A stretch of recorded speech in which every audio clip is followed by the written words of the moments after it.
പലരും പറയുന്നത് കേട്ടിട്ടുണ്ട്, ഡയബറ്റിക് ആയ വൺസ് ഒരു പേഷ്യന്റ് ഡയബറ്റിക് ആയ പിന്നെ അത് മാറുകയേ ഇല്ല എന്ന്. ഡയബറ്റിക്കിന് അങ്ങനെ ഒരു പൂർണ്ണമായ ഭേദമാവലില്ലേ? പ്രമേഹം എന്ന് പറഞ്ഞാൽ നമ്മൾ പറഞ്ഞ പോലെ തന്നെ അതൊരു ജീവിത ശൈലി രോഗമാണ്. അപ്പൊ നമ്മൾ അത് മാറ്റണമെങ്കിൽ എന്ത് വേണം? ജീവിത ശൈലിയെ മാറ്റണം. അപ്പൊ നമ്മൾ ഇന്റൻസീവായി എക്സസൈസ് ചെയ്യുക, ഭയങ്കരമായിട്ട് ലോ കാലറി ഡയറ്റുകൾ കഴിക്കുക, ആന്റി ഇൻഫ്ലമേറ്ററി ഡയറ്റ്സ് ആയ ബെറീസ് ഒക്കെ കൂടുതൽ കഴിക്കുക.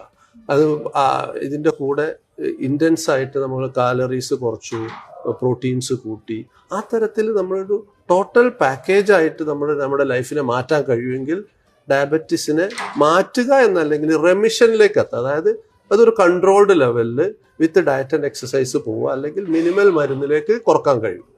മാറ്റിയിട്ട് പ്രമേഹ രോഗിയല്ലാതെ, സത്യത്തിൽ പ്രമേഹം ഒരു രോഗം എന്ന് തന്നെ പറയാൻ വയ്യ, അതൊരു ജീവിത അവസ്ഥയാണ്. അപ്പോൾ നമ്മുടെ കാലറി ഇൻടേക്കും അതിൻ്റെ ചെലവും അതിൻ്റെ എക്സസൈസുകളും നമുക്ക് എത്രത്തോളം മാനേജ് ചെയ്യാൻ പറ്റും എന്നുള്ളതിനനുസരിച്ചിരിക്കും നമുക്ക് മാറ്റാൻ പറ്റുമോ ഇല്ലേ എന്നുള്ളത്.